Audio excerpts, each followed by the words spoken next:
Hello दोस्तों, कैसे हैं आप सब लोग। आशा करती हूँ अच्छे होंगे। हमारी आज की कहानी का नाम है कंगन।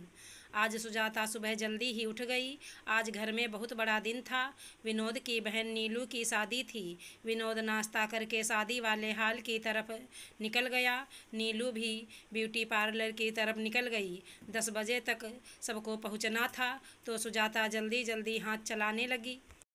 2 साल की उसकी बिटिया तनु जब बार बार माँ को तैयार होने में देर कराने लगी, तो सुजाता ने उसके हाथ में खिलौनों की टोकरी पकड़ाकर उसे बिस्तर पर बिठा दिया और स्वयं इत्मीनान से तैयार होने लगी। आखिर बहू है इस घर की, सबकी नज़र उस पर भी तो होगी। निर्मला, उसकी सासू माँ ने आकर बताया कि नीचे गाड़ी आ गई है, जल्दी से तनु को तैयार कर दो, मैं तुम्हारा कमरा ठीक कर देती हूँ। सुजाता तनु को तैयार करने में व्यस्त हो गई और निर्मला जल्दी जल्दी बिखरा कमरा समेटने लगी। उठाकर तनु के खिलौनों की टोकरी अलमारी के ऊपर रखी। सुजाता ने तनु को सुंदर सी घाघरा चोली पहनाई और झटपट दोनों गाड़ी में बैठ गईं। गाड़ी हाल की तरफ चल पड़ी। तभी सुजाता का ध्यान अपनी सूनी कलाई पर गया और उसके मुंह से हाय राम, जल्दी जल्दी में कंगन पहनना तो भूल गई। झट से उसने अपनी बाजू साड़ी में छुपा ली। सुजाता कंगन पहनना नहीं, बल्कि वो कंगन पहनना भूल गई थी जो सब गहनों में सबसे ज़रूरी थे, जो इस घर की किसी परंपरा को संभाले हुए थे। एक धरोहर की भांति एक बहू से दूसरी बहू के हाथ में थमाए जा रहे थे। ये कब से चला आ रहा था, ये तो उसकी सास को भी नहीं पता था। जब वो 4 साल पहले इस घर की बहू बनकर आई, तो उसके हाथ में कंगन देते हुए निर्मला ने कहा था, सुजाता, इसे संभाल कर रखना और हर तीज त्योहार शादी ब्याह में पहनना।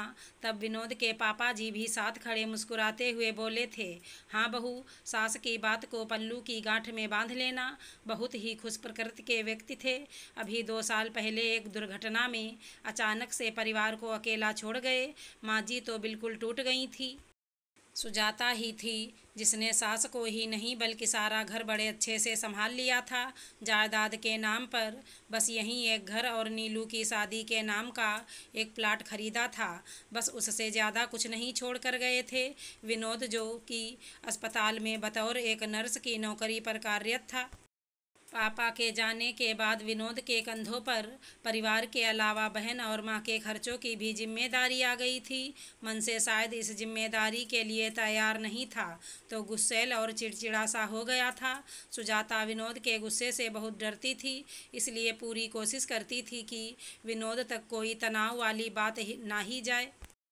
एक सुघड़ और समझदार बहू के सभी फर्ज बड़े अच्छे से निभा रही थी। निर्मला भी सुजाता को बहुत प्यार सम्मान देती थी। शादी में पूरा समय सुजाता विनोद और निर्मला से अपनी कलाई छुपाती रही। शाम को शादी से निपट कर घर आकर जब वो अपने गहने डिब्बे में रखने लगी, तो उसकी चीख निकल गई। कंगन डिब्बे में नहीं थे। 2 मिनट सुजाता जैसे पत्थर सी हो गई, फिर जल्दी से खुद को संभाल पागलों की तरह कंगन ढूंढने लगी। कंगन तो कहीं भी नहीं थे। अलमारी, बिस्तर, पलंग के नीचे, तनु के खिलौने की टोकरी, हर जगह निराशा ही हाथ लग रही थी। सुजाता ने झट से कमरे का दरवाज़ा बंद किया और फूट फूट कर रोने लगी। कंगन अच्छे खासे भारी थे। एक मध्यम वर्गीय परिवार के लिए एक बहुत बड़ा आधार मुश्किल वक्त के सहारे जैसे थे। सुजाता ने अपनी प्यारी सहेली कोमल को फ़ोन कर सारी बात बताई। उसने एक समझदार सहेली की तरह सलाह दी कि जाकर अपने पति और सास को सारी बात बता दो, वो सब मिलकर इस समस्या का हल निकाल सकते हैं। सुजाता विनोद को कैसे बताए, वो तो अपने होठों पर उसका जिक्र लाने से भी डर रही थी। मायके जाकर माँ से भी बात की तो माँ ने भी यही सलाह दी, परिवार की धरोहर खोई है तुमने, भले ही इसमें तुम्हारी गलती है या नहीं, लेकिन बताना तुम्हारा फर्ज है।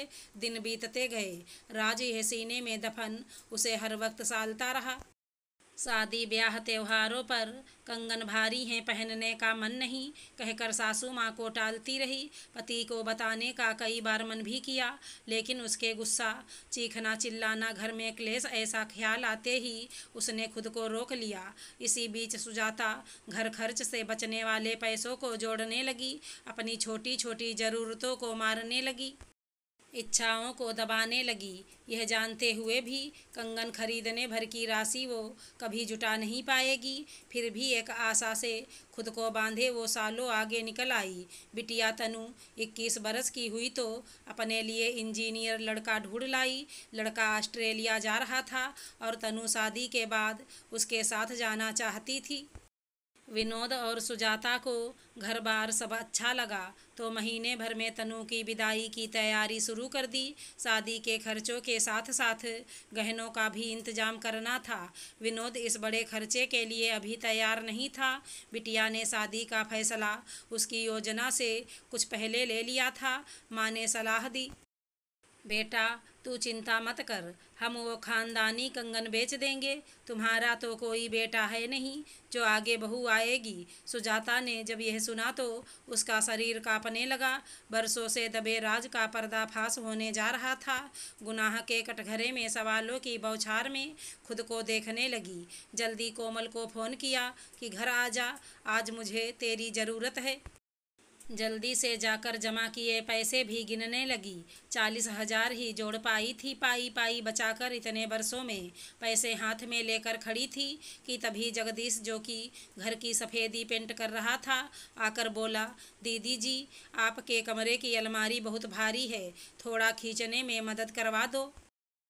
सुजाता ने कहा, ठीक है मैं आती हूँ। रुपए हाथ में दबाए सुजाता जगदीश की मदद करने आ गई। दोनों ने मिलकर जैसे ही अलमारी खिसकाई तो सुजाता के चेहरे पर हल्की सी मुस्कान आई। धूल और जाले से भरे नन्ही तनु के कुछ खिलौने अलमारी के पीछे बीच राह में अटके पड़े थे।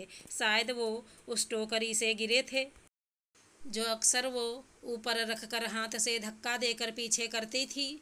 जगदीश ने कहा, दीदी जी आप अपना काम कर लीजिए, ये सब मैं साफ कर लूँगा। सुजाता रुपए उठाकर चलने लगी। जगदीश उठाकर चीज़ें एक तरफ फेंकने लगा। एक ठक की आवाज़ ने सुजाता के पैरों को रोक लिया। ये आवाज़ कहाँ से आई जगदीश? सुजाता ने चौकन्ना होकर पूछा, दीदी जी ये कोई गहनों वाला पाउच है, यहाँ से आई। सुजाता को याद आया, इस पाउच के साथ अक्सर तनु खेलती रहती थी, माँ की तरह कुछ ना कुछ उसमें डालती रहती थी। सुजाता ने जैसे ही उस धूल से भरे पाउच को खोला तो आंखें उसकी फटी की फटी रह गईं। दोनों कंगन में आज भी वैसी ही चमक थी जो उसने 25 साल पहले देखी थी। कंगन हाथ में थे। सुजाता के विश्वास को यकीन नहीं आ रहा था। 2 साल की तनु जो उसके साथ बैठी खेल रही थी, उसने कब माँ के कंगनों को उठाकर पाउच में डाल दिया और पाउच अलमारी के पीछे कहीं अटका रहा। कभी पीछे ध्यान ही नहीं गया। वो फूट फूट कर रोने लगी। उसका रोना सुनकर सभी भाग कर आ गए। विनोद ने जगदीश की तरफ देखा, वो भी निरुत्तर सा देख रहा था। तभी कोमल आ गई और आकर सुजाता के पास बैठकर बोली, क्या हुआ? सुजाता ने उसके हाथ में वो पाउच पकड़ा दिया। कोमल ने जब सारी बात बतानी शुरू की तो विनोद और निर्मला के चेहरे हैरान से सुजाता को देख रहे थे। निर्मला ने सुजाता को गले लगा लिया और प्यार करते हुए बोली, पति को ना सही मुझे तो बता सकती थी, कब मैंने तुझमें और नीलू में फ़र्क किया। विनोद भी अपने गुस्से की वजह से थोड़ा शर्मिंदा दिख रहा था और सोच रहा था, काश उसने गुस्से के साथ साथ पत्नी को विश्वास भी दिया होता। माँ ने कहा, देख लिया अपने गुस्से का परिणाम। सालों तक बहू भीतर ही भीतर घुटती रही। विनोद ने सुजाता को हाथों से उठाकर खड़ा किया और बोला, चलो अभी बाजार चलते हैं और आज तुम्हारे इन जमा किए पैसों से तुम्हारी दबी सभी इच्छाओं को पूरा करते हैं। सास ने बड़े प्यार से सुजाता के हाथ में वो कंगन पहनाकर उसका माथा चूम लिया। अगर हमारी कहानी पसंद आई हो तो चैनल को लाइक शेयर सब्सक्राइब करें। धन्यवाद दोस्तों।